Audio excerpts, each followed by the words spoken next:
good? It's your boy Brian, the class of 2009, back with another episode of TV versus everybody. And listen, we're only a couple days away. Couple days away from SWAC Media Day. All right.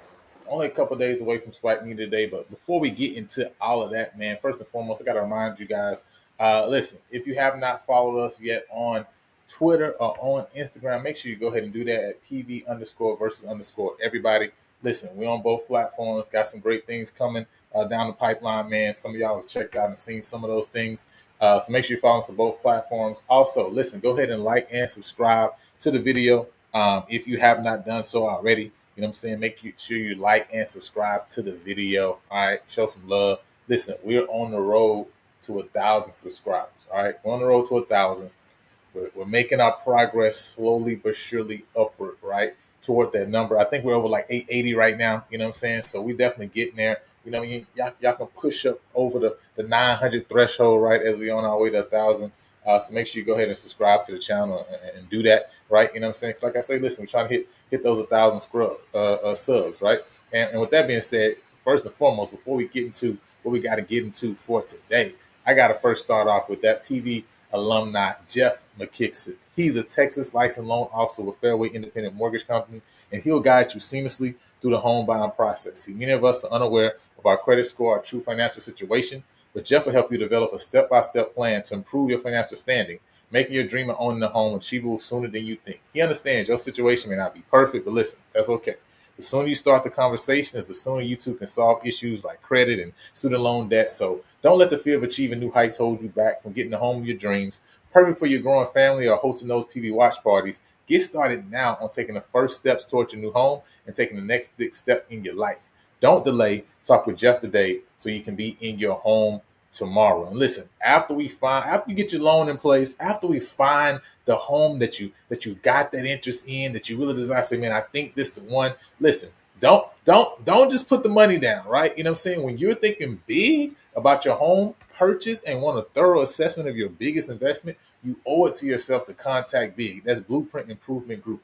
Big provides home inspections in the greater Houston area and is owned and operated by proud PV mechanical engineer alum Neil Harris. He has experienced inspectors. They use advanced tools and techniques to assess every aspect of the property from the roof to the foundation. So visit thinkbig.com or text 713-259-0673. Support the team that supports the team. Support the team that supports the team. And with that said, man, you know what I'm saying? When we talk about supporting the team, listen, we got SWAC Media Day coming up. You know what I'm saying? What up, PV Nation? You know what I'm saying? What up, Panthers? You know what I mean? So I'm really excited about SWAC Media Day and what's coming down the pipeline. Obviously, you know what I mean? Listen, I think everybody is wondering what T-Jack is going to be talking about at this SWAC Media Day, right? You know what I'm saying? I think there is not a person, right, who is involved in covering HBCU sports that doesn't want to be front and center to see what this conversation going to be like around, you know, saying what T-Jack got going, man. So I'm super excited about that and excited about being able to hear, you know, him. Also, obviously, Jamal Marshall, you know what I'm saying, Trevon Jones are going to be going and representing Prairie View specifically by SWAC Media Day. So I think it's going to be interesting too to see that, right, and to kind of hear, you know, and what they, what their thought process is, what their perspective is, right, especially with this new staff and new regime that's coming in. So super excited about both of those things, man, and just really can't wait to see it all done. Now, listen, the reality is, hey, man, I got an opportunity. You know what I'm saying? I finally got approval. You know what I'm saying? It took a minute. Took a minute, right? You know, I thought I would get it a little bit earlier because, but hey, it is what it is, right? Just got the approval to attend SWAC Media Day. But hey, listen, I don't know if it's going to be able to work right. You know what I'm saying? Coming to the community, trying to see if I can possibly get, anybody with a company that's interested in sponsoring. Or, of course, if anybody has any donations they'd like to give to support the channel, for us to cover SWAC Media Day, then hey, listen, we we're all ears. So I'll drop that information on the page for anybody who's interested in that.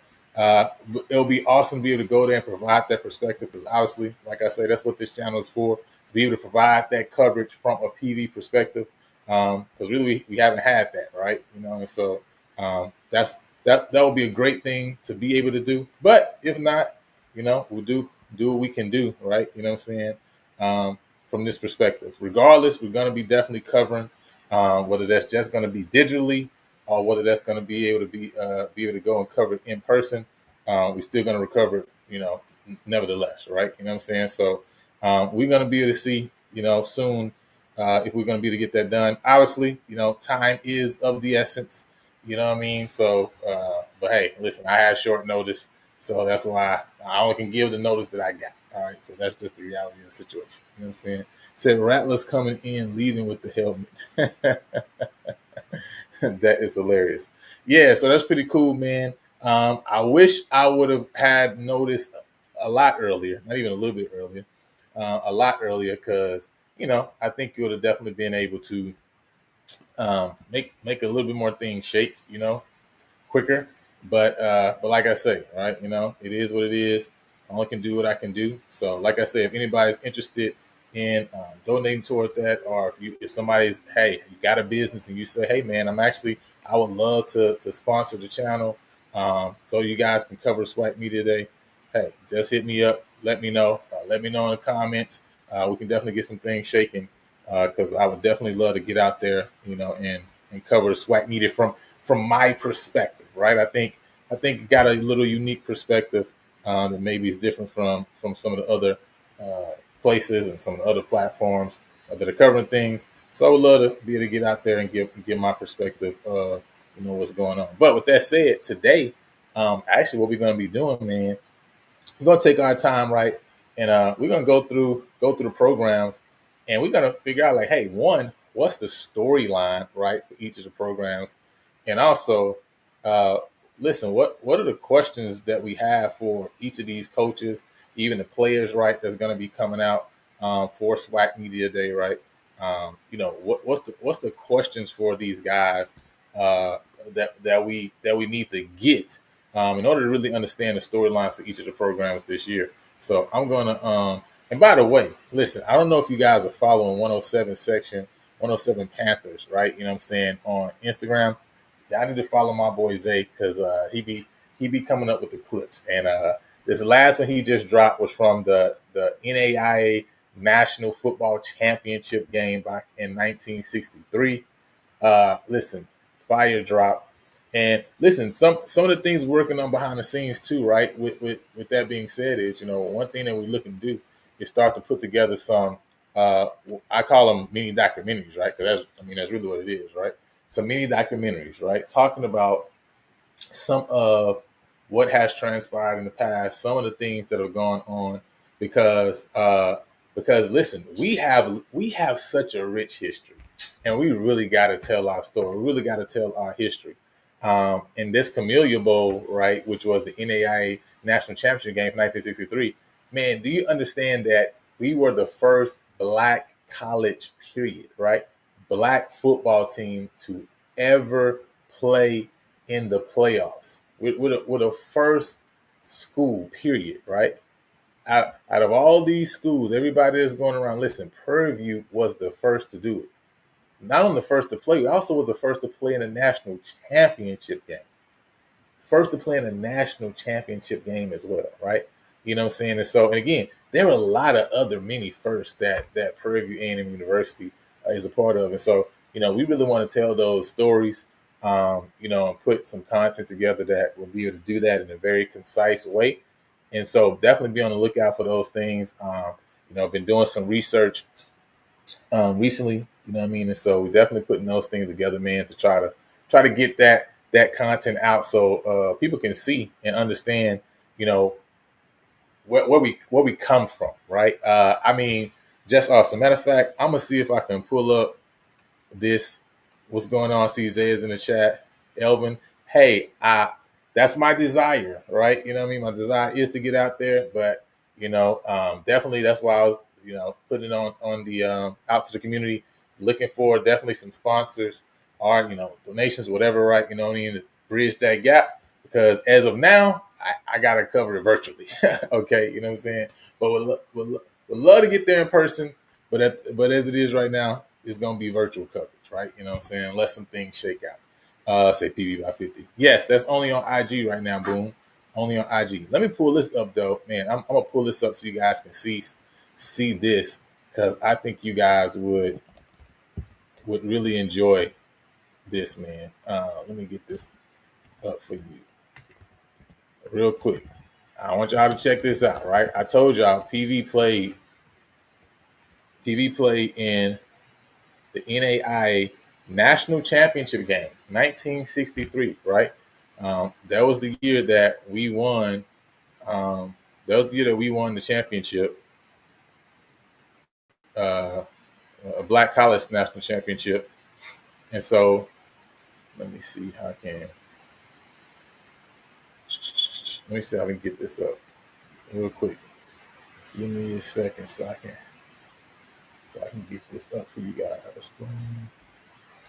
All right.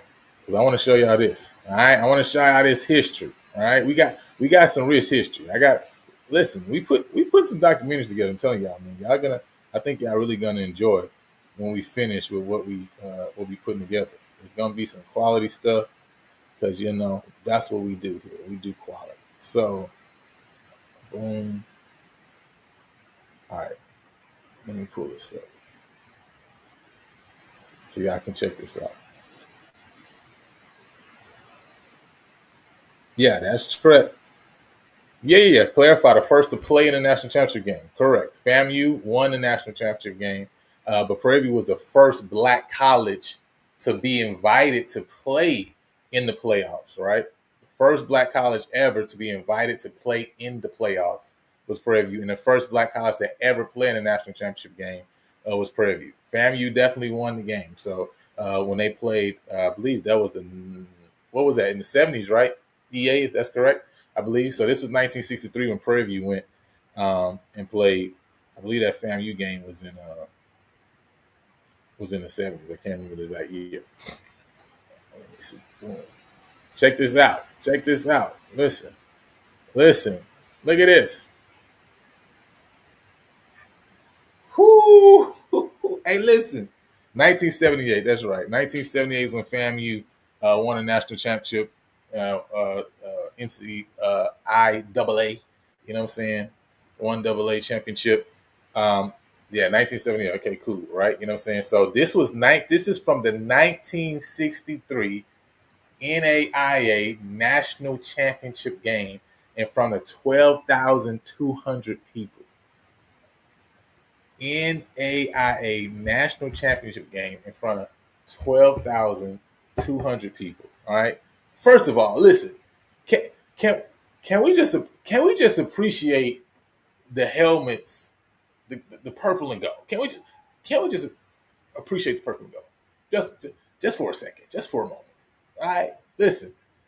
First of all, shouts out to whoever snapped this colored picture in the first place, right? Because this is fine. I've been searching for pictures for a long time. All right. I've only been able to get some good black and whites, right? Haven't been able to capture, something in color like this. Listen, this is fire right here, all right? From the national championship game back in 1963, Prairie View, A&M of Texas versus St. John's of Minnesota. Again, 33-27. You know what I'm saying, in that game, man. Hey, listen, the game. I'm gonna also play this game back, right? You know what I'm saying. I'm gonna play this game. Shouts out to my boy Zay again. Shouts out to my boy Zay, but was able to find the national championship game. All right, we got the full game. It's almost a complete full game, right?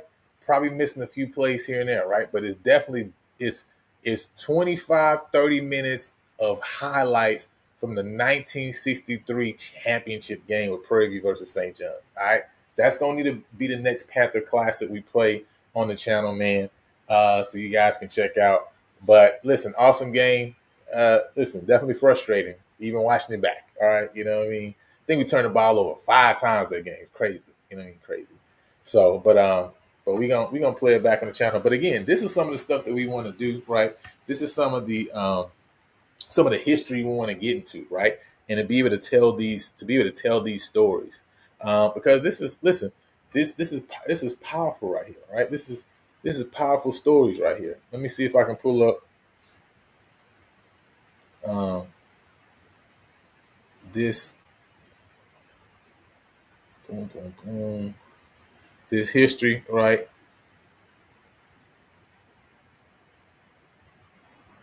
And just give you some background, right? Listen, so now this was a 14 playoff, by the way, right? In 1963, 14 playoff. So let me see if I can share my screen. I'm gonna take this off for a second and share my screen so you guys can check out from the St. John's University website. Can I make this bigger so you guys can read it?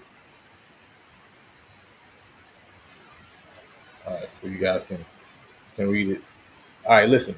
Look at that. Following its 20-7 come from behind win over Kearney State in Nebraska in the other semifinal on December 2nd, the NAIA made Prairie View A&M wait to travel until Tuesday, December 10th, when the charter flight carrying the arrested St. John's football team stopped in Grand Island, Nebraska. This was done so that only one charter flight instead of two would be needed to get both teams to Sacramento, which in the end saved a great deal of money from the NAIA. Once the flight landed at Sacramento International Airport, both teams participated in the civic welcoming parade from the airport through downtown to their respective hotels, and then reported to their first practice that afternoon. Two-a-day workouts were scheduled for Wednesday and Thursday, with Friday scheduled for briefing sessions and formal NAIA dinners that evening. However, after just one day of practices, St. John head coach abandoned the idea, scheduled one practice per day following lengthy film sessions each morning. Separated by less than 15 miles, Prairie View's football home for the week was American River Junior College, while St. John's practiced at Sacramento City College. The practice host site provided so much support, in fact, that the band and cheerleaders from American River supported Prairie View during the championship game, while the band and cheerleaders from Sacramento City did the same for St. John's. So then it talks about that information. I said on the morning of December 14th, St. John's 9-0 and Prairie View 9-0 arrived at Hughes Stadium with the temperature near 39 degrees and fog. According to the local California Associated Press, St. John's was favored to win, thanks in large part to the numerous injuries that plagued Prairie View. Word that the Panthers' starting quarterback Jim Kearney would not start the game due to a hairline fracture on his left hand emulated throughout the press corps, shifting the edge to St. John's. Now, even reading this, I'm upset because I'm like, oh man, like, can we not just be injured? Can we not be injured so we can get the championship game? How about that, right? You know what I'm saying? This is years ago now, and I'm still upset, all right? But it's interesting, right? Not everybody, man, you know that name, Jim Kearney, man. You know what I'm saying? Great quarterback back in the day, quarterback for Otis Taylor. And listen, I might go and show y'all some clips of this game. Now we're gonna put together a full documentary. I'm gonna pull the game up too in a second so I can see, right? Said to further the Johnny's praise, the Brooklyn Tablet named the small Flackett College All-American teams just days before. Blah, blah, blah. I don't need that. Right. Let me see. They also played the game right on TV station and broadcast it there in their area, right? And then it gets into the game, right? You know what I'm saying? It starts talking about the game. So Prairie View's backup quarterback Billy Hall, is who started the game. But Billy Nix, it says that there you go. Prairie View head coach Billy Nix decided to make a momentum change to his team and inserted injured quarterback Jim Kearney behind center for the Panthers. So he didn't start, but I guess he was like, "Listen, nah, son. We can't be half stepping. Listen, if you here, you're gonna have to play. All right, that's it. That is what it is. All right. You see your left hand, not your right hand. You're gonna have to get out here and throw the ball. All right, that's what happened. So let me see if I can pull up this. Let me see. Let me see if I pull up this game too for a second. It said, "Line of speaking of history, you guys need an all-out blitz to get Otis Taylor Hall of Fame. It's a travesty he's not in, and now forgotten PVMU needs a push to make that happen." Yes, listen, I agree. Right, I think there is like Boom is saying, right. There has been a lot of, or I don't want to say, I don't know if I should use the word a lot of, right, but there definitely has been a push in order to get him into the Hall of Fame. Because, yeah, like you say, right, definitely deserves. Man, there's one play on this tape. Let me pull this up and see if I can show you guys this old game film from the 1963 championship game. It's crazy. Oh man, let me see. Let me pull this up real quick. We talking about right now. We're talking about the 1963 NAIA National Championship game. As we was talking about earlier, right? Prairie View was actually the first Black college to play in the playoffs, right? And actually the first Black college also to play in the championship game, which was in 1963. Unfortunately, didn't win the game. We lost 33-27, like we just read and talked about, right? And I didn't read the other part where it talked about that. Um, it says, let me pull this back up because I didn't show you guys this before I pull up the game film, because I thought this was interesting when it said this here too as well. It says, although 11 players from the 1963 Prairie View team went on to either sign free agent contracts or be drafted to play professional football in some form or another, the Johnnies lacked athletic scholarships and were largely a homegrown lot. Of their 34 players, 1963, 12 were from within a 14-mile radius of Collegeville, no fewer than 26 held from distances of 80 miles or less. Um, oh, and then I think I did read the other part where it said that the reason that they were favored was because Prairie View had a lot of injuries coming into the game. So let me see. Let me pull this up. Get this up. Let's see if I can show you guys the old film, old tape. You know what I'm saying? I don't know how that's doing that. Okay, there we go. I gotta fast forward because the majority of this is actually their game from before. They played.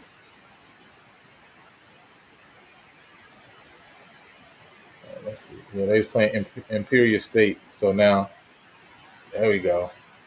Camellia Bowl. This is crazy. You know what I'm saying?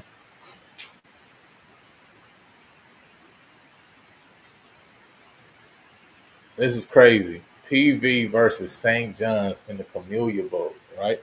Now, also another thing, right? Another thing that I'm working on too, right? I keep talking about these mini documentaries I'm looking at. Another one is the fact that, and again, this is history people don't know about, right? The first bowl game ever created was the Rose Bowl, right? Everybody knows about the Rose Bowl, but do you know what the second bowl game ever created was? I mean, listen, everybody's talking about Atlanta right now. Celebration Bowl, right? Used to have a Heritage Bowl doing this thing back in the day. The first bowl game created for blacks was the Prairie View Bowl. The Prairie View Bowl, January 1st, right? Which was the second bowl game in the history of bowls, right? So after the Rose Bowl, you had the Prairie View Bowl, right? And I believe the Prairie View Bowl lasted for, I want to say, 33 years, right?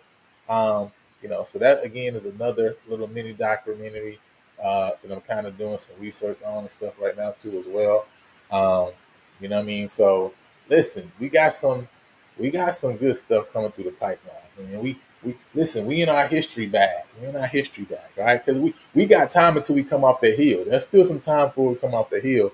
So right now we in our history bag, you know what I'm saying? So for all this just joining us, right? This is actually the replay of the 1963 NAIA National Championship game, right? And I'm gonna play it standalone as probably like a Panther Classic one of these days, so you guys can check out like the whole thing. Cause I'm not gonna play the whole thing right now. I think it's like 35 minutes or something like that, right? So I ain't gonna play the whole thing all the way through, right? But y'all can watch it, man. Very interesting. Listen, we first of all had way too many turnovers, 2 interceptions, and I think 3 fumbles. It was crazy. Look at that. Look at that. Look at that touchdown. There we go. That's what I'm talking about. So listen, this is and we're in the dark color, right? So just so y'all can know, right? This is what the uniforms were looking like. That's what the uniforms looked like back then. Gold helmet, purple jerseys. They had the white pants here, right? So we were the team, and we were the team with the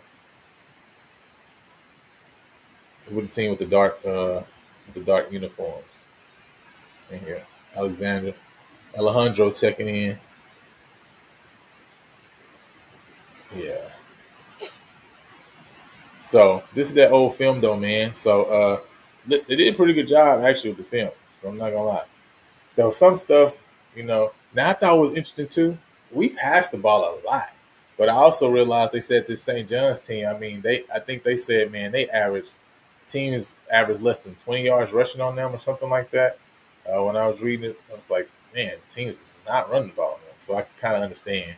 We was like, we're gonna put this ball in the air. I mean, we got Otis Taylor. We gonna throw him the ball, right? But man, we threw the ball a lot in this game. Um, definitely turned the ball over. Definitely turned the ball over too much. But yeah, with that said, um, again, like we're talking about, SWAC Media Day is coming up. I'm gonna drop that link again if anybody wants to jump on. This was just super, very impromptu. Um, but I did want to talk about, what are you guys um, expectations? Again, I just dropped that link to stream up. Anybody want to jump on? What are your expectations and what are the storylines for each of the programs right now? So we got multiple programs that take that off. Multiple programs that got stuff going on. Um,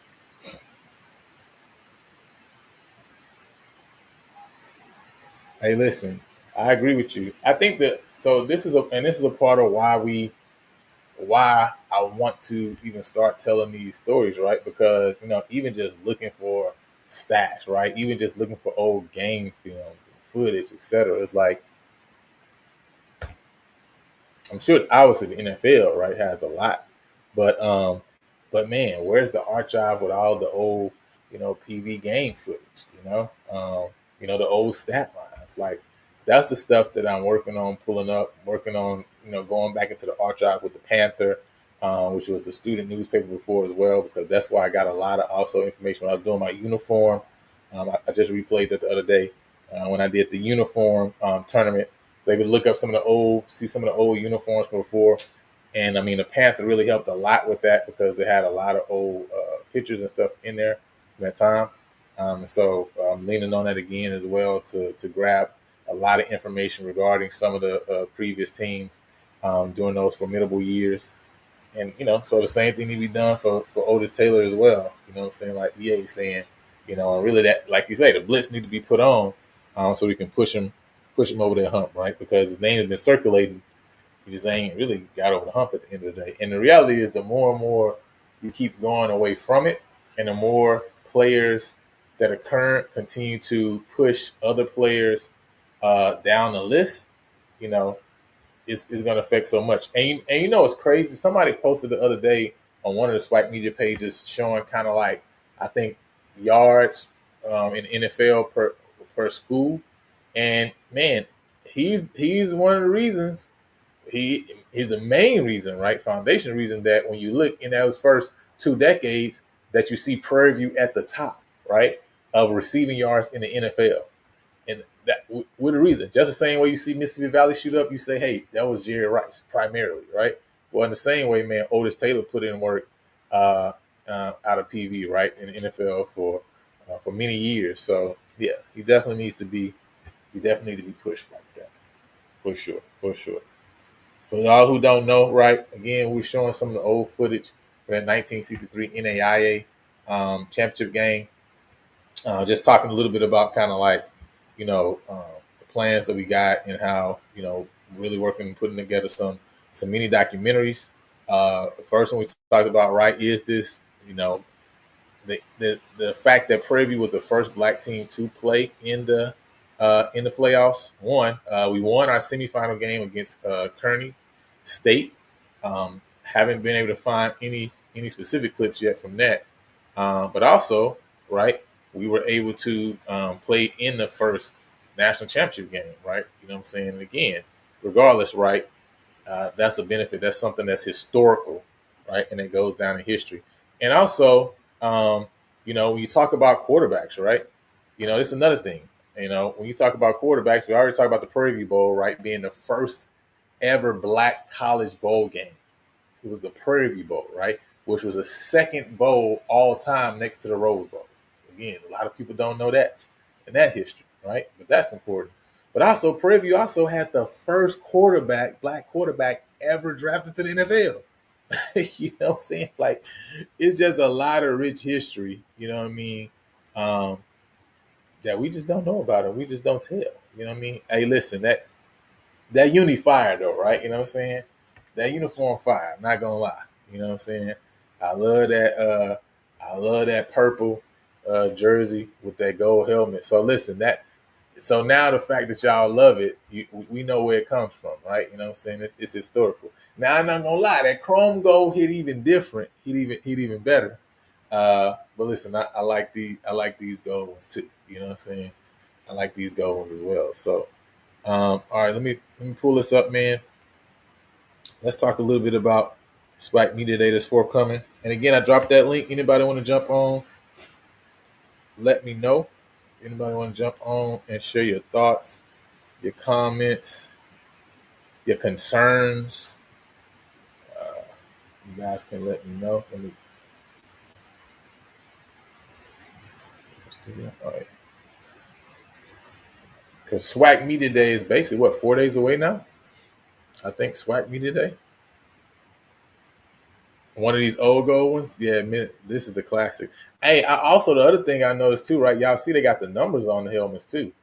You know what I'm saying? So I thought that was pretty cool that they had the numbers on the helmets. So that's kind of a nod to the purple helmets with the numbers, because I really wasn't a fan of having the numbers. Well, I really wasn't a fan of having numbers on one side and nothing on the other side. That was just like outrageous. You know what I'm saying? No, we lost the game. So it was 33-27. 33-27. St. John's won that game. So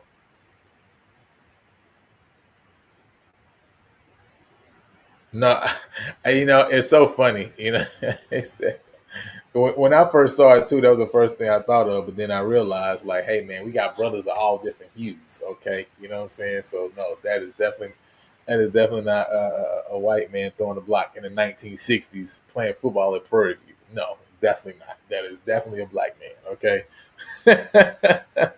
that is hilarious, man. Hey, listen, I ain't gonna lie too. When we watched that film back, there was some guy that had some speed on that film. I'm not gonna lie. Like when you look at Otis Taylor, he caught a pass at one point in time, man. I mean, it just looked like they just threw the ball down and just gave him a jump ball. He jumped up and caught it. Man, he outran like four of them guys, man. It's just like, man, that guy had some get up. I ain't gonna lie. He definitely had some get up, man. So, hey, I'm not gonna lie. The most interesting thing too was the fact that like we threw the ball a lot. Like I was actually shocked by seeing an actual game film. And not only we throw the ball a lot, like St. John's also threw the ball a lot too. It was actually very surprising to me that like both teams actually threw the ball through the air as much as they did, right? You know what I'm saying? So it was pretty cool. Like I say, we're gonna play that back. We're gonna play the full thing back at some point as a Panther classic, soon here, so you guys can check out the full thing. But with that said, again, yeah, we won the SWAC the year that was 1963. Then won it the next year, 1964 as well. So, like I told him, Mr. Campbell earlier, we're working on a couple documentaries. That this one is one of them with the NAIA national championship game. We also working on a mini doc to talk about the first ever. Talk about the Celebration Bowl, talk about the Heritage Bowl, but the first ever Black Bowl created was the Prairie View Bowl, right? Which was the second bowl next to the Rose Bowl ever. So, again, this is some rich history that we're really sitting on here. And so we starting to dig into the archives so we can really like start to tell that history and those stories. So listen, we can add to what is already a very rich history of HBCU football, right? You know what I'm saying? HBCU football as a whole has a dynamic history. But listen, we are part of that history too. And not only are we a part of that history, we're a huge part of that history. You know what I'm saying? Like a huge part of the history of HBCU football. And then we start talking about PVIL. That's a whole nother conversation, right? With the PVIL. So there's just a lot of rich history here. It's just kind of been clouded and covered in dirt. We just gotta, we just gotta dig it up. You know what I'm saying? So we just gotta dig it up. So with that said, though, SWAC Media Day. Listen, SWAC Media Day is coming up. Um, let me share. Let me share my screen here, and let's check out the participants that's going to be here. Which program outside of Prairie View, right? Because I know we're gonna have a lot of Prairie View people watching. Outside of PV, right? What other school are you interested in hearing from SWAC Media Day? What other school? What's the one school outside of either your school, right? So if you Mr. Campbell, you can't pick FAMU, right? If you EA, you can't pick FAMU, right? You know what I'm saying? And we're not talking about PV. Out of them two schools, right? What other school are you interested in hearing from on SWAC Media Day? Which other school is that?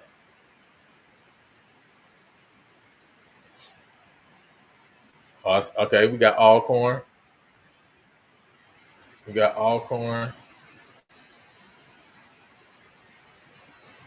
Yeah, we definitely played in the Orange Blossom Classic. We also played. We also played. We also played FAMU in the Prairie View Bowl as well on January 1st, right? So I got some of those archives, some of those old news clippings as well. We actually played FAMU. I think two. I want to say we played them 2 years in a row in that Prairie View Bowl. But anyway, we won. By the way, we won that game. Just so you know, that was a dub. Okay. Um, then we got Texas Southern and Grambling. So we got both Texas and Grambling. Surprisingly, that school in Third Ward. um, Said I want to hear from Southern, Alabama A&M, and ironically Valley. Valley's kind of Valley's kind of being quiet after they started off kind of strong, right? They kind of been quiet um, now. You know what I'm saying? And yeah, we played. I want to say we played twice in the Orange Blossom Classic against FAMU, I believe so. Big Alonzo Hampton. So it has to be somebody outside of your school, though, right? So you can't choose Alonzo Hampton. Um, you got to choose somebody else, right? You got to choose another school. Let me see if I can find what I had before.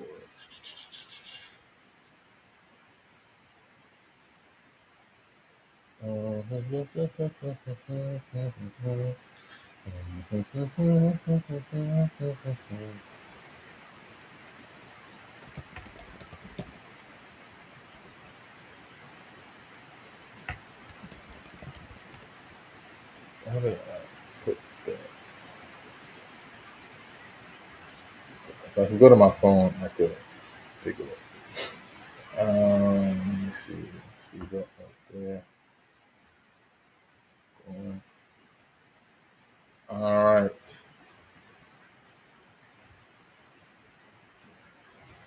Here we go. I guess we talking about. I guess today is just a history day. I guess today we just. I guess today we just talking about history. I guess that's what it is. All right. So listen. Here we go. Boom. Hope y'all can see that. Y'all see that? Yeah, y'all can see that. All right. 5,000 Prairie View beat Florida. Should say Florida A&M. Florida 6-0 in Orange Blossom game. Jacksonville, Florida. 5,000 football fans from every section of the Southeast saw the curtain rung down here Saturday with the Florida Rattlers falling victim to the vicious attack. The vicious attack. Sounds 2024-ish. It sounds 2024-ish. To the vicious attack on the Prairie View Panthers when power plunged over the right tackle for the long tally that spelled victory after 12 minutes of play. The visitors won 6-0. They only played 12 minutes. That's pretty interesting. I don't know why the game's on 12 minutes. We got to ask some questions there. You know what I'm saying? Definitely some questions asked. Let's see. It said Bama State. Okay. Intrigued on Bama State. All right. Get out of here. T-Jack for sure. Yeah, well, I was trying to say outside of Prairie View, obviously.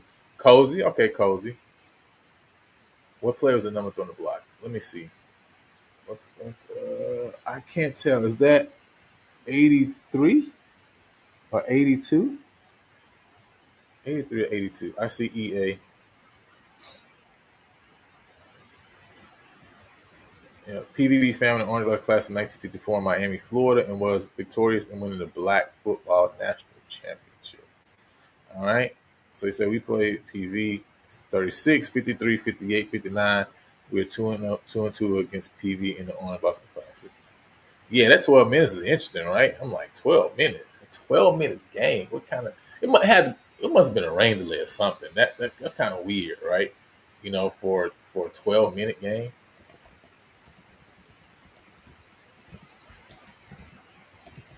Because I mean, most of the games I see back then was the same time period as we got now. So it definitely wasn't. It definitely wasn't a 12-minute game. So that's good. Let's see. Now I know. Oh,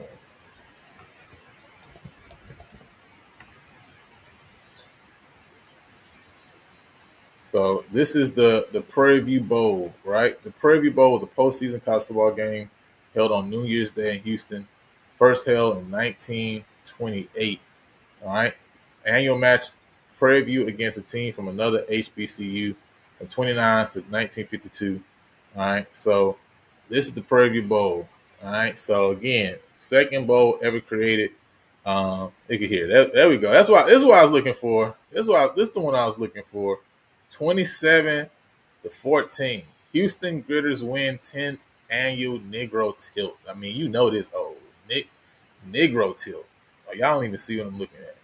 I got it on a whole nother screen. Let me pull it back up. Negro Tilt. Correction, 1 and 3. Yeah, listen. Give us the right record. Damn, get the right record. 1 and 3. Y'all 1 and 3 now. Let's get correct. Said there must have been a no face mask error. Oh, do you have a roster, Mr. Holly? Do you got a roster? Hey, listen, you gotta talk, okay? Because I need to get my hands on that. Why are you in the way? Listen. All right, listen. Houston Gritters win 10th annual Negro Tilt. Like I say, this game was always played on January 1st. Prairie View Bowl. All right, the Prairie View Bowl, first ever Negro Bowl game. All right, you know this old because we talking about Negroes. All right, this ain't black college football. This ain't HBCU. This is a Negro Bowl. Okay, so you know this old. Says Coach Sam Taylor's Prairie View Panthers defeated the previously unbeaten Florida A&M Rattlers 27-14 in the 10th annual Negro Football Classic here today. Elliott Harvey, Houston, sparked for the winners, scoring 2 touchdowns and figuring in the others. Tom Jones was the Florida star. After PV had taken a 13-0 lead, Florida went ahead 14-13, but Harvey and his mates rallied to score twice more. So, again, right? Some interesting history. Interesting history here. Yeah. So again, with that being said, man, now we got some more. Hey, listen, we can dive into them. We can dive into them Panther newspaper, information. We can find a whole bunch more information. Okay, because listen, that's where the heat is. All right, that's actually where the real heat is. You know what I'm saying? If we dive into that archive, those archives there, there's a lot of stuff there. But listen, again, talking about SWAC Media today. Again, man, we just rolling through. Again, your boy has been approved to cover SWAC Media today. Again, possibly we're gonna just be virtual because listen, I can't be getting out to Birmingham. All right, you know what I'm saying? Would love to. Hey, if it's possible, again, man, if y'all know somebody, tell them hit me up. But most likely we're gonna be covering it virtual. But the question is, what are the storylines, right? So we did have a couple people already say. EA said he interested in hearing from Grambling. We got Cozy on here, Bama State, Texas Southern, and Grambling.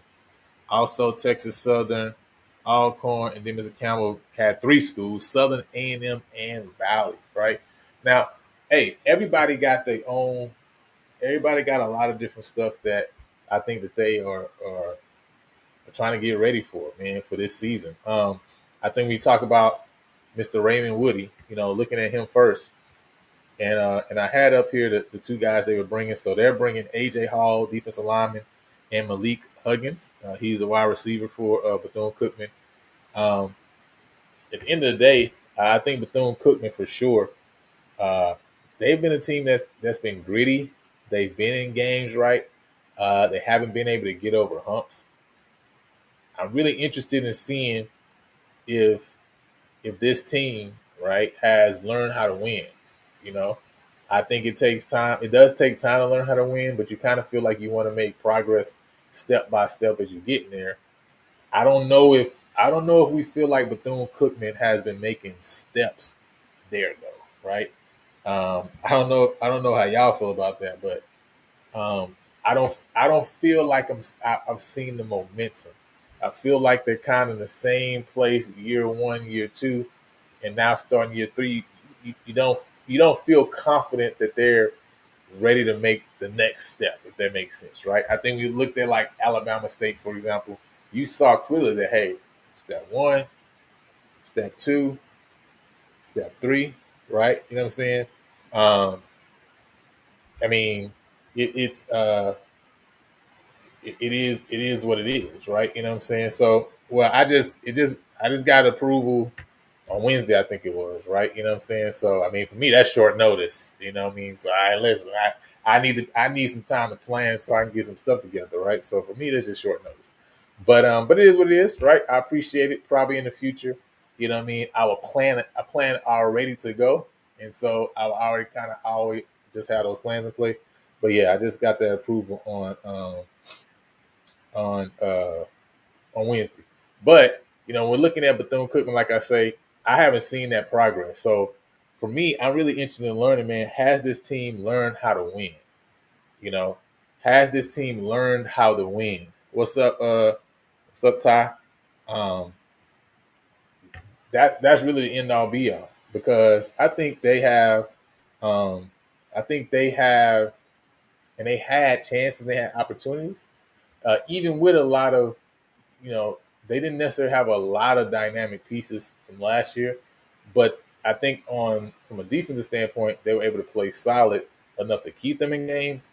But from an offensive standpoint, right, they didn't really have enough to be able to spark those big plays to be able to again, right, win games, right? And so that's really what I'm interested in from Bethune Cookman standpoint. They did bring in a transfer. I did see a transfer quarterback come in to Bethune Cookman that was listed as one of the top 100 transfers. Um, about 247 Sports. So I'm super interested to see. Obviously the quarterback, battle. I think Sprague also left out and went to Sacramento State, I believe. So I know that that's going to be a competition that's wide open. So interested to see if that guy kind of slides in there.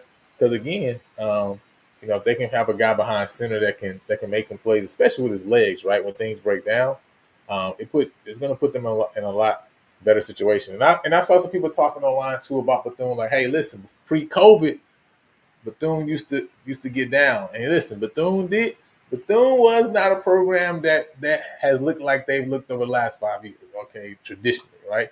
Now I don't think they won a whole bunch of MEAC titles, right? But they were very competitive in the MEAC. Um, so I'm interested in seeing what Bethune needs to do in order to really get back rolling again. Because again, they're in Florida just like FAMU in Florida, right? So they got talent around them too as well. They can get down to the beach, and so if they can kind of get this train moving down the track, I mean that's the hardest thing to do is get something that's not moving, and it just ain't been moving.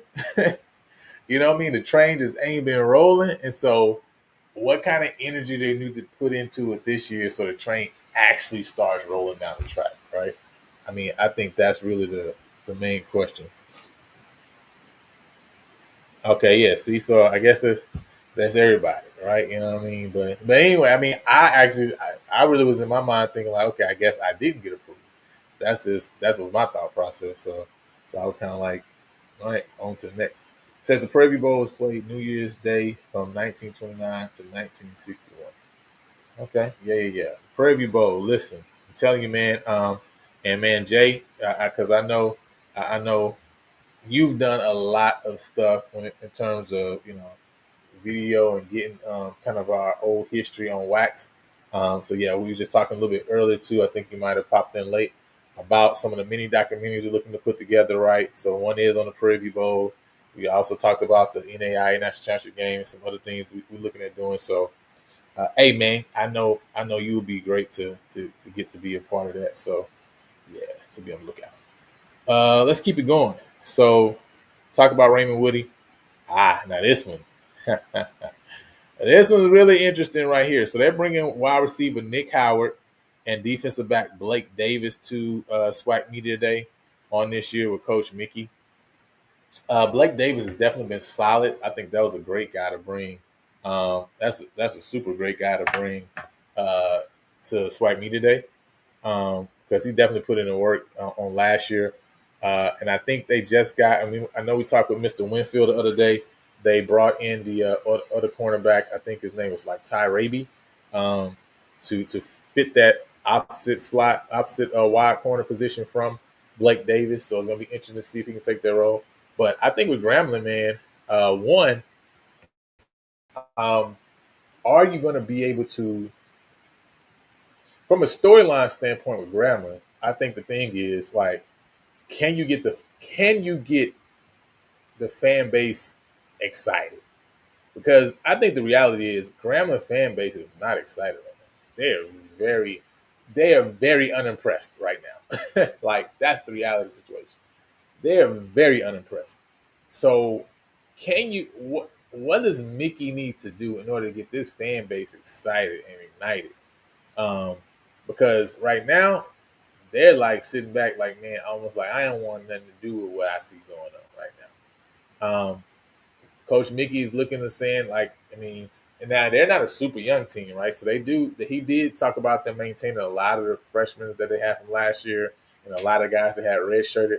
But it doesn't necessarily mean that they are super young, right? Because looking through their roster, they do have a lot of like redshirt juniors, seniors, right? So they have some upperclassmen too as well on this team, and so they're not just relying on all younger guys. I kind of feel like that's what maybe some people are looking at or thinking that it is, but it's not. But I do think they lost a lot of really, really big pieces that played major role. Obviously, number one, Miles Crowley at quarterback. You're talking about the quarterback of the defense, right? Andrew Jones. You lost him. I mean, so lost your two mainstays on both sides of the ball, right? Of course, you lost your wide receiver one, Ron Robinson, right? He moved over, and so he was the only person on the team with over 20 catches. And so this team has a lot to. It's gonna be interesting to see how quickly guys can step up and fill those roles. Um, what I mean, that kind of take that can kind of take grammar to the next level. Say I'm down. Listen, definitely. Hey, man, we got a lot of ideas over here. A lot of things I think that's going to really um, one be excited for PB Nation, but I also, like I say, right, add to just the story history of HBCU football as a whole, because Prairie View is a part of that. Is a part of the history. Um, said SWAC needs a good grammar. I don't know why the SWAC needs a good grammar. I really don't understand, right? But why does this? Why really does the SWAC need a good grammar? I don't really understand. I mean, I think the SWAC needs a good Texas Southern before they need a good grammar. To be honest, like ain't nothing around Grambling, and I'm from Monroe, Louisiana, right? I'm literally down the street from Grambling, so the SWAC don't need a good grammar, right? The SWAC needs the programs that are in these major cities to be good. That's what they need. you know, that's what they need. But I mean, at the end of the day, the history of Grambling doesn't to me necessitate that Grambling has to be good. I don't see that to me. I mean, you have to explain to me why you think Grambling needs to be good for the SWAC. Like, help me to understand that. So, with that said, also for Coach Mickey, right? You talk about the play calling duties. That's another thing that's going to be real interesting in hearing him talk about or have a conversation about. Like, how does this year's play calling duties, right? You know what I'm saying? How does he handle that in that situation? Because um, I think we all still waiting to see and hear and understand like who's going to make those decisions, because based on what he said before, it seems like he's going to be the one that makes those decisions and makes those calls. So how is that going to work, right? You know what I'm saying? If he's spending that time kind of overseeing the offensive side of things, how hands-on is he going to be overseeing the defense side of things, et cetera. So it's just going to be interesting. Also, from a defensive standpoint, right, Grambling really wasn't a great defense last year. They just turned the ball over a lot. Is that something they can duplicate this year? Can they duplicate being able to get in, getting these games right and being able to get the offense multiple chances? Because that's really the only reason that they scored what they scored last year, because offense production wise was very low in terms of the SWAC where they ranked. But they were I think number 3 in scoring, simply because like they turned people over so much. So are they going to be able to sustain that this year? And if they're not going to be able to sustain that, do they have the offensive production that can make up for that? You know, he definitely talked about being a guy who wants to run the ball a lot, and their run is going to set the pass. So he got one, I think, older back. It's a senior, and then I think most of the other guys are all junior. You know what I'm saying? So so that's gonna be, so we're gonna see that. All right, listen, Valley. I know people are interested. People talked about Valley. What's your thoughts? What's your questions for a Valley program? Say Gramblin's brand is worldwide HBCU. That's true, but I still don't. I'm still trying to understand what's how does that connect the dots so that they have to be good, right? Why does Grambling have to be good? If instead of Grambling being good, you have another program that's good, what difference does that make? Right? If Grambling's not good, but say Alabama A&M is good now, Alabama A&M runs off 15, 20 years of good ball and dominance. Like, I just don't see why Grambling has to be good. I guess that's what I understand. I understand the history of that brand, but I don't see how that necessitates, right, this the next 20 to 30 years. I don't see how that necessitates that, because the people who remember Grambling in its brilliance, right, like that, in the next 20, 30 years, they passing off the scene. Like, so why does that even matter? You know what I'm saying? There's gonna be more people who remember North Dakota State's dominance than they do Grambling's dominance, right? So I still don't see and understand why Grambling has to be dominant. I don't get it. I don't get that. But Valley, listen, um, I want to know what are they doing differently than the previous coaches. Um, I saw that how they signed a lot of high school kids and a lot of high school kids out of Florida. So I think that was pretty cool to see, because that lets me know, okay, not only are they getting the Mississippi guys, um, but they're getting guys out of Florida. That's important, right? Because obviously we talked about Florida earlier as having, being a great state to recruit in, because they have an abundance of talent, just like a Texas or California or whatever. So them being able to make some headway there is going to be good. You know, how good are those players, we don't know. But at the end of the day, if you're able to get some Florida kids for some good programs, who are able to see some good ball, I think that gives you a good launching pad and starting pad. The only thing with Valley, man, is kind of like, are they going to be able to maintain? Like, how can you maintain these players that you come in, that you build? Like, are they going to just be leaving out the door? You know what I'm saying? You know what I mean? Like, I just, that's my only thing, right? You know what I mean? I just don't know if they can maintain enough of the quality players that they have come in to build this program into a winning program that they want it to be. I mean, just like, UAPB has had this struggle recently, right? With some of the guys they've had come in that bounced around, right? If Valley has guys that pop off, especially if they bring a lot of young guys in that's freshman, sophomore, and they pop off, well, they got multiple years left. I mean, I could definitely see them, just like Nathan Rembrandt just moved around, right? Like, I can see them looking to use this year to play, to get some stuff on film, and then look to bounce around. And so, figuring out how to plug that hole until you can, now if they can bring in enough quality talent and depth, then that's when it kind of, you'll be okay, because you have enough talent and depth. But the question is, can they bring in enough depth on their team so that there's no huge drop off year to year when you're losing these guys. And so to me, that's the real question I have for Valley. And I guess it's more of on a long term standpoint, long term scale. But can they sustain it over time? And I just don't know. I don't know if they can sustain it over time. It says name recognition, you get more casual fans like Lakers, Yankees, Cowboys. The SEC would rather have Alabama in the SEC championship than Mississippi State or Arkansas. It's Grambling. I mean, I just, what are we talking about?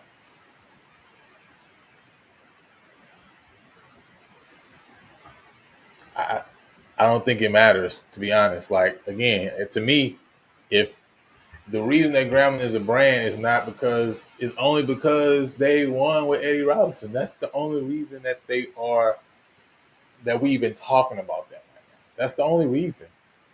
If Alabama A&M wins 10 SWAC championships over the next 20 years, and Grambling doesn't win anything in 20 years, nobody's gonna be talking about Grambling at the end of 20 years. They'll just be a regular SWAC program. That's what they'll be. They'll just be regular.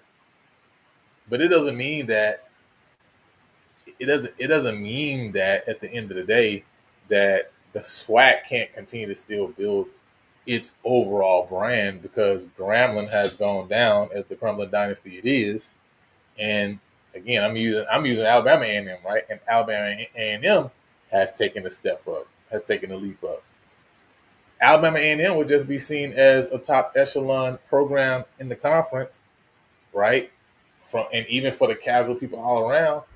And to me, like, again, I, I guess maybe because I feel like I'm in between generations too. Like, the people who know Grambling for what Grambling was, at some point those people are going to go away, because Grambling has been has been Grambling has had their time during his last 2 decades, right? 2 to 3 decades, but Grambling hasn't been dominant like Eddie Robinson Grambling, right? You know what I'm saying? They haven't been like that. That's been a long time. It's been a long time since then. Yeah, they were the only team that won a celebration. That's why I said they had their time, right, over these last 20 to 30 years. But the Grambling that we're thinking about is because of what happened a long time ago, not because of what happened these past 2 decades. And so, if you go another 2 decades without Grambling winning anything, I don't think that means that the SWAC as a whole, as a conference, can't still be successful and can't still build.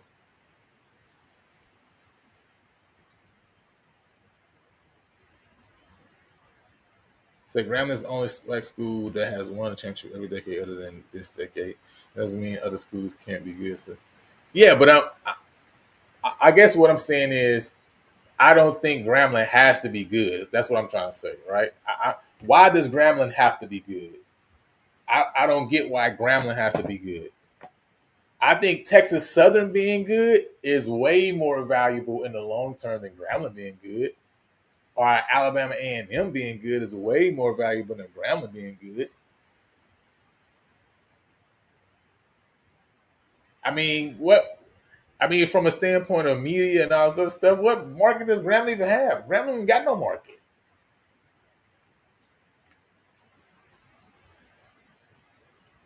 Said, forget Grambling, it's our turn. Exactly. Listen, UAPB, tell me that. Now, Coach Cozy. Coach Cozy. Listen, the staff was a very big thing, right? Obviously, what you expect from somebody who's gone through a year and the result wasn't as promising as they like it to be. Um, you make a move, right, and you go and bring in, who you feel like, okay, well, this is our guy on the offensive side of things, this is our guy on the defensive side of things. And so now he really can say, okay, he's moving in a position where now you can say, okay, really, this is my staff, right? And so it's going to be interesting on really the both sides of the ball, right? To see, one, if FAMU's defense can get back to being, not that it was a bad defense last year, right? Not horrible, but it wasn't as dominant as we have seen it before, especially under like Ryan. And so, can you that defense get back to some of the what we saw in those years, to where, man, you knew that they were going to tighten things up, um, and make guys really have to work to get the ball in the end zone, to get in the scoring position. And then the offensive side of things, right? One, obviously, uh, Daniel Richardson came in and did great for them, right after Jeremy Musa. Who's that next guy for them that's gonna step in, right? And then what kind of offensive scheme is FAMU gonna be looking to run? Are they looking? I think last year one thing that a lot of people talked about was them really having backs there, right? Them having felt like, hey, we got a line that can move some guys off the ball, but not really leaning into that, right? Almost like Maynard with Alabama A&M, right? It's like, man, you got the backs and you got the line, but you just don't want to be what your team is showing you should be. All right, you know what I'm saying? So I think that's gonna be pretty interesting to see from Coach Coley's standpoint. Let me see. I think they have. I want to say, Gramble, Ashton Gramble, and Davion Westmoreland. That's who they're bringing to SWAC Media today. Say what makes the SEC the SEC is any week you can get beat. Doesn't matter how good Bama or Georgia is. That's also very factual, right? It's very, very factual. Um, so the same argument goes for Texas, Alabama, Michigan, Ohio State. Those are main brands, and Bama made their brand national. The more good teams, it's the SWAC, the better the conference.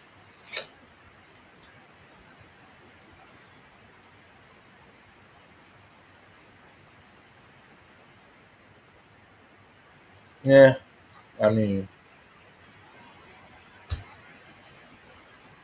yeah, I, I don't think I don't. I just don't, man. I just feel like the older generation has Grambling holds Grambling in the type of in a different type of luster and esteem than anybody in the younger generations. Like, I think if we talking 40 and over versus 40 and under, I feel like those are completely two different thought processes on Grambling. That's just I just think that's what it is. I think that's what a disconnect is. Grambling ain't like that. Like, Grambling ain't been like that for a long time. Grambling's had their good years, right? You know what I'm saying? Just like Alcorn has had, just like Alabama State or whoever else, right? Jackson. But Grambling ain't like what they were before. Grambling is just a SWAC team now, right? They're not a dominant SWAC team. Now they have built their brand from years ago, but I mean, I don't really think Grambling needs to be good. I mean, it doesn't even matter if Grambling needs to be good because Grambling ain't gonna be good anyway. So we just need to get used to Grambling not being good because they not gonna be good. They gonna be bad. Like, they're going to be bad. So it really don't make any sense. Like, let's just let it go. I don't know what's going on my camera. I want to see who challenges Jackson in the East. I'm not sure we're gonna do that. Run first with play action pass. Key to our defense this weekend. Stop the run with 6 in the box. All right. Well, it's gonna be interesting to see. So he said, would you rather have name brands in the game or the two best teams? That's a good question.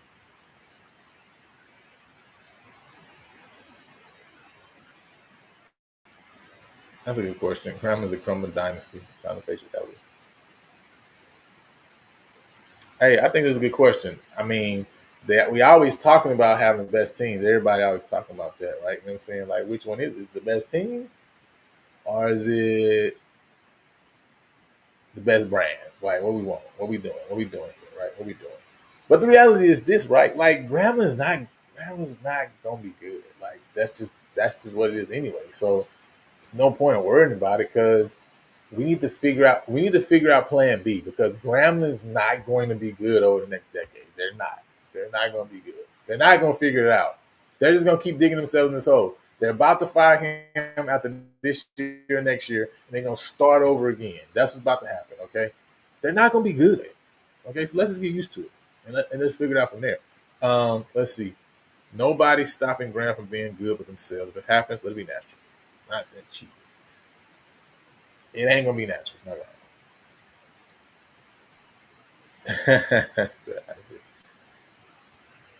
gonna. No challenge. Challenge might not be the right word because I think Jackson's going to challenge Alabama State because Alabama State's going to win the East. That's what I see. You know what I mean? It's going to be good.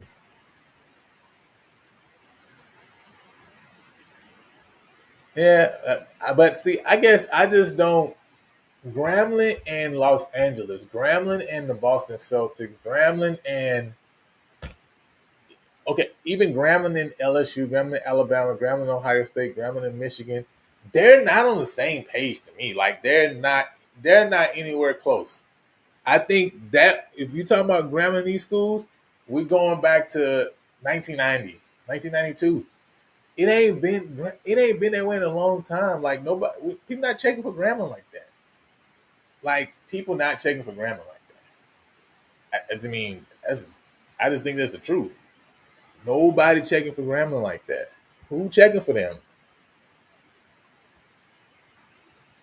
I don't think anybody's checking for Grambling. That's just my opinion.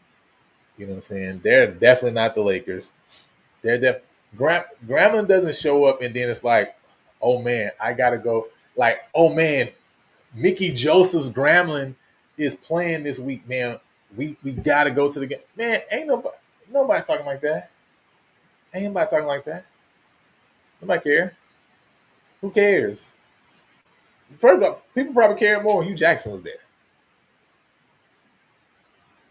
What does that got to do with 2025? I just don't understand what that has to do with the year 2025 and the year of our Lord 2025. What they got to do with that? Ain't got nothing to do with it. You know what I'm saying? Ain't got nothing to do with it. And definitely ain't got nothing to do with before COVID. Ain't got nothing to do with that either. Ain't got nothing to do with that.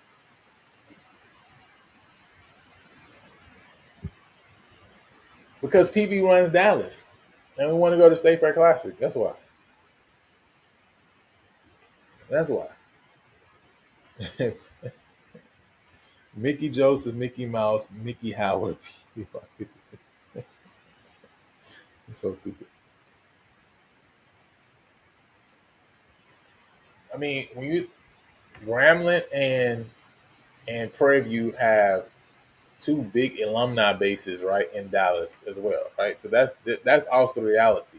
So I mean, our we got a huge alumni base in Dallas, and Grambling also has a big alumni base in Dallas, right? So I think that just helps that game regardless. You know what I'm saying? But I don't think that has anything to do with University. The question is, the question should be why can't Graham and what does Graham and TSU numbers do? I mean, what does Graham and TSU numbers do? What does Graham and Alabama A&M numbers do? What is Graham and I mean any team? What does Graham and Bethune Cookman do? People ain't going to Florida A&M and Grambling game because of Grambling. Like they're not going because of Grambling. They go because they support FAMU. They're not going because like, man, FAMU is paying Grambling, right? And it's an elevated level of I gotta be at that game. No, I mean Bama State. Bama State is getting more energy from FAMU base than Grambling, or Jackson than Grambling. Like Grambling's not moving the needle like that. I mean, they really not. I mean, they're not moving the needle like that. And that's true. I mean, it is very, very, very, very, very, very old classic. And I mean, it's had its business model for for many years, right? And so it's almost like the Bayou Classic at this point, right? People just so used to it at this point. Um, that was a PV and PV's Dallas. Drama, he's so stupid. God knows what dreams could have done. Yeah, I don't get the infatuation with Grambling. But again, I think this is probably just a thing of um, I think this is probably something that is more based on decades. I just think that's what it is, right? Because I think many people, like if I talk to my dad, his thought process on Grambling is going to be completely different than my thought process on Grambling, or definitely than guys who are younger than me, younger than I am, right? Because Graham ain't really been like that. So they're not really pushing the needle. No, it's not bad blood. I'm just being honest. Like Grambling doesn't push the needle like that. I don't think they push the needle. Nobody really coming to Grambling. I'm saying it like this, right? If Grambling and Prairie View didn't play in Dallas, people not like crowding to go see that game like that. It's just it's not happening. It's not. Southern gets more draw than Grambling. That's the truth. Southern definitely gets more draw than Grambling. You can't tell me that Grambling draws more than Southern, even though I do believe that Gramblin's brand is bigger than Southern, right? But as far as the draw from a perspective of just the game, you know what I'm saying, and people coming to watch and wanting to check it out, like people not going to Grambling game because of Grambling. Like people people will have an intrigue. I mean, right now in this space, obviously, right, especially over the last 4 years because of the media circuit that Dion brought, right? Jackson's obviously getting that type of that push, right? You know what I'm saying? Um, I mean, that's true too. We've said that before too many times, but again, it is what it is. Um, I think the other thing too is, you know, possibly because of, and this is probably part of the conversation too. Well, we're also living in a world with streaming, with multiple stations, right? It probably would be different again, right? When we're going back to the '90s and back to those times and those decades, because man, you can't watch every game on TV. You can't get to every You can't watch, like I could watch every black college football game on the weekend if I want to. There was times where you could not do that, right? So now in this time where we have access to so much, right? Now in this time where people can travel to what games they want to go to, well now, like, it ain't just Grambling on TV all the time because of Eddie Robinson and him winning and et cetera, right? Like now I got access to everything. So now it's like, what would what other than Grambling's G makes me want to watch Grambling? Like I just don't see the draw for Grambling today in now 2025. I don't see it, right? You know what I mean? I just don't see it. I don't. Said the game was home before 1984.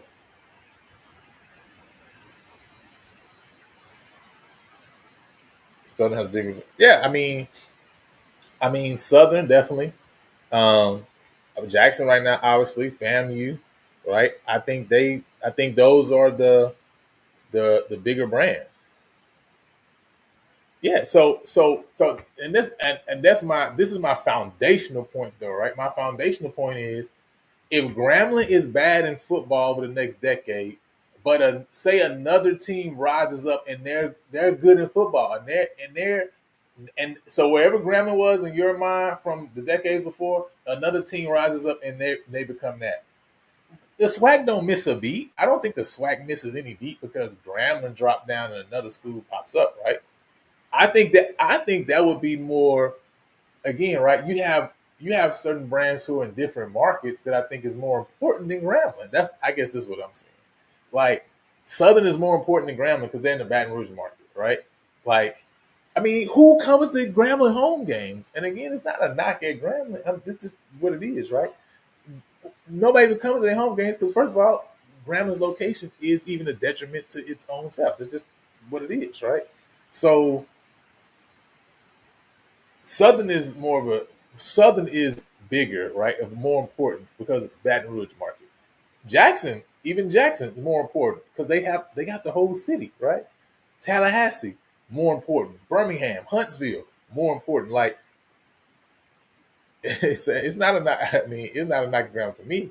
I'm not knocking at Grambling. I'm just saying it's the reality, right? Like today we're in a different age, so it's like now it's like about Mark. Like I say, why would it not be more important that a Prairie View, Texas Southern would be good in the Houston market? That's way more important to me than Grambling being good. What does Grambling being good do? Nothing. Like, and we're living in a time where you got all type of FCS pro. Half of these schools weren't even existing when Grambling was doing their thing.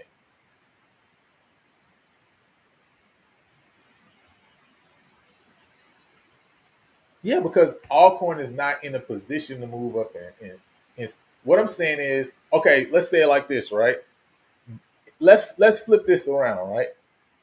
If Alcorn, right? If Alcorn was Grambling of old, Alcorn was Grambling of old, meaning Eddie Robinson didn't win all them years, 400 plus at Grambling. He won it at Alcorn, right? Eddie Robinson did all that at Alcorn. And then this what you talking about, these three celebration bowls? Say Grambling also had that run of three celebration bowls. Would Grambling go up in status? Or would Grambling also be the same as Alcorn? That's my question. Would Grambling be the same as Alcorn or would Grambling go up in status?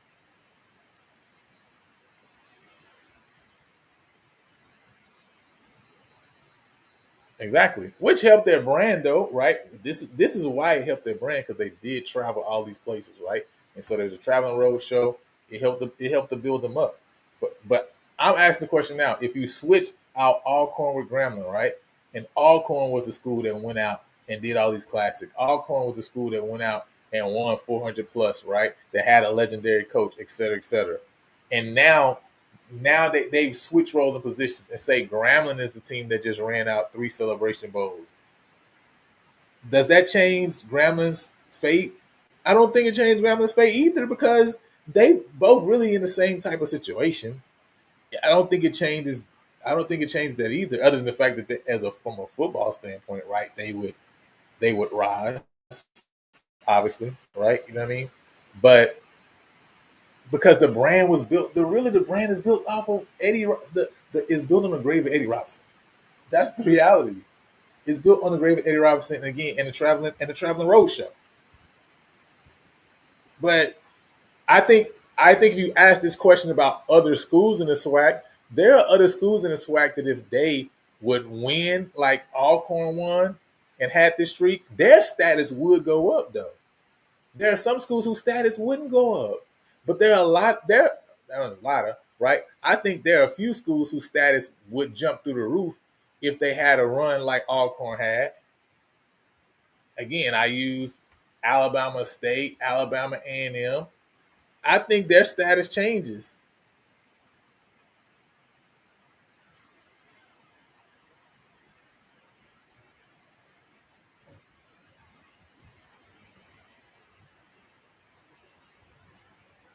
Folks not running it. But now let me. But okay, now with A&T though, do you agree? Do you agree that A&T status changed though? Because I definitely think A&T status changed when they ran out them celebration bowls though. Their status definitely changed. Their status did not remain the same, right? What with them and Alcorn, it's like night and day.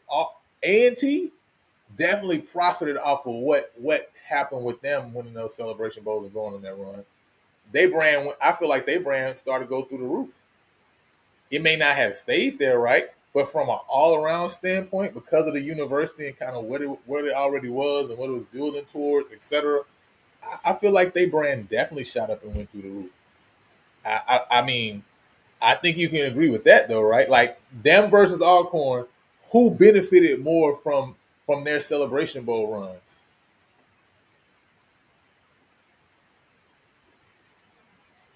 Correct. Yes. Yeah, definitely. I agree with that, right? So, and I think they benefited. They did benefit. They're not seen as a blue blood simply because they wasn't winning football championships a long time ago, right? You know what I'm saying? But I do think that.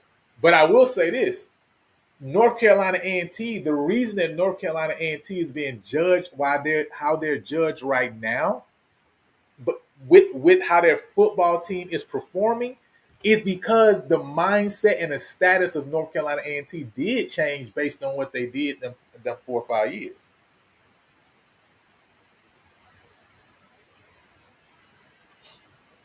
I kind of disagree with the second part though. I don't think nobody's not thinking about North Carolina A&T football. I actually think North Carolina A&T is being ridiculed like it is right now because of what people saw and remember from what A&T just did in that past decade, right? They remember that. They remember that status. They remember the people they put in the league, right? They're still remembering that. That's why they're judging A&T right now based on that previous history. Because if they were judging A&T on their complete history throughout time, they wouldn't care at all. They wouldn't be even talking about A&T. Like if Valley moved to the CAA and Valley was wanting something to own something, nobody would be even talking or discussing Valley and them being whatever they are, right? Because Valley's always been like that, right? So they talking about A&T right now, A&T football right now, because of what they just witnessed with A&T football. You have to have capacity to make the jump like A&T did. Graham doesn't even have the endowment to make a transition. Yeah. Well, I mean, yeah. So, and that's from an academic standpoint, right? Um, because A&T was able to take advantage, like I said, athletically, but also academically. So, I just, I just think that there are schools in the SWAC that if they go on a run like North Carolina A&T or like an Alcorn went on, they are going to see a status change, and it's almost going to seem like it's overnight. It's almost going to seem like it's overnight. Like I say, look at what Alabama State is doing, right? And especially from an athletic standpoint and putting into their facilities and all different things like that. Man, if Alabama State goes on a run, it definitely changes their status. Or I mean, maybe possibly, like I say, maybe at Alabama A&M, I think their status can change. I think they have the ability and the location that changes. You think Alcorn moved up in status?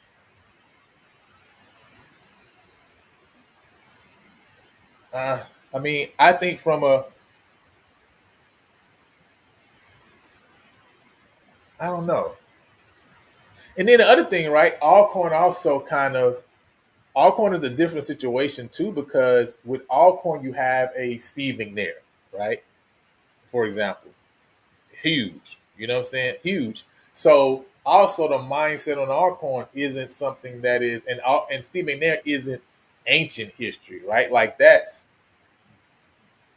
not ancient history as far as football, right? So many people currently remember Steve McNair. You know what I'm saying? Um, what we talking from a hypothetical standpoint right now, right? So we just saying if they did, would their status change based on their situation, right? Based on where they are academically, based on where they are athletically, based on where they are. Location to me is important in terms of that conversation. Um, being a Johnny come lately is almost as powerful.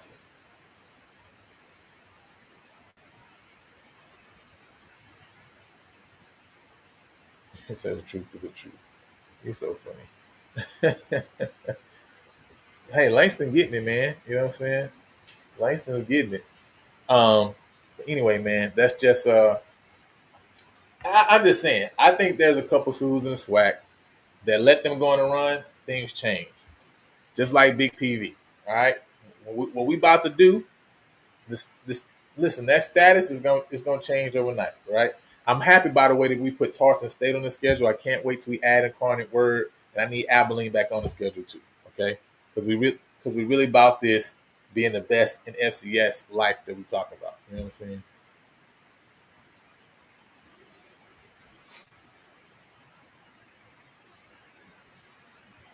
Yeah, Alcorn found out the West is different than the East. You know what I'm saying? I wish they could switch right now and go back to the East and have Jackson in the West. That's what they wish right now because they ain't been able to do nothing over here. You know what I'm saying? So, but hey, man, it's been cool. Like I said, I'm just coming on just for a minute, just to talk. Uh, hey, listen, we got some great things coming in. We got some great things coming down the pipeline. Um, we got some mini documentaries we're working on.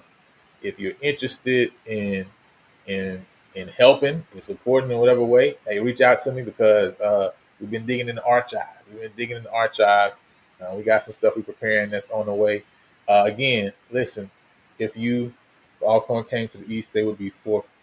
Hey, listen, I don't know what they'd be, right? Because they were running the East when they was over there, so I don't know what they'd be doing right now, right? All I know is they know it is in this West, right? You know what I'm saying? Uh, that's all it is. Probably will go another decade before they win the West. That is funny. That is actually accurate. Definitely like to remember the Titans scene. But yeah, man, it's the old PV purple and gold back in the 1963 NAIA championship game. Um, and we got some footage, man. We're gonna do a Panther Classic replay, and replay the 1963 NAIA championship game for you guys in the future. So you guys been to look out for that. But hey, man, I appreciate all y'all for coming and jumping on. Like I say, your boy has been approved for the SWAC Media Day. Like Mr. G Boom Holly said, right? I guess all of us got approved a little late in the game. I got mine on Wednesday. I guess it's when you got his too. So listen, maybe virtual coverage because at the end of the day, you know what I'm saying? I ain't listen. I ain't got it like that. Can't be just jumping out to Birmingham, you know what I'm saying, with a week notice. You know what I mean? So but I'm gonna do the best to still provide some type of coverage during this time. And again, if you want to support the channel, man, you can do so by getting a membership. Right. You also hit up PV versus everybody on Cash App. Again, it's going to go towards some of the different things that we're working on because we got some great ideas, some great things we got in motion. And again, we love to do quality. We want to continue to do quality work, right, and whatever we put on the channel. So again, appreciate all y'all for jumping on. And until next time, I'll holler at y'all.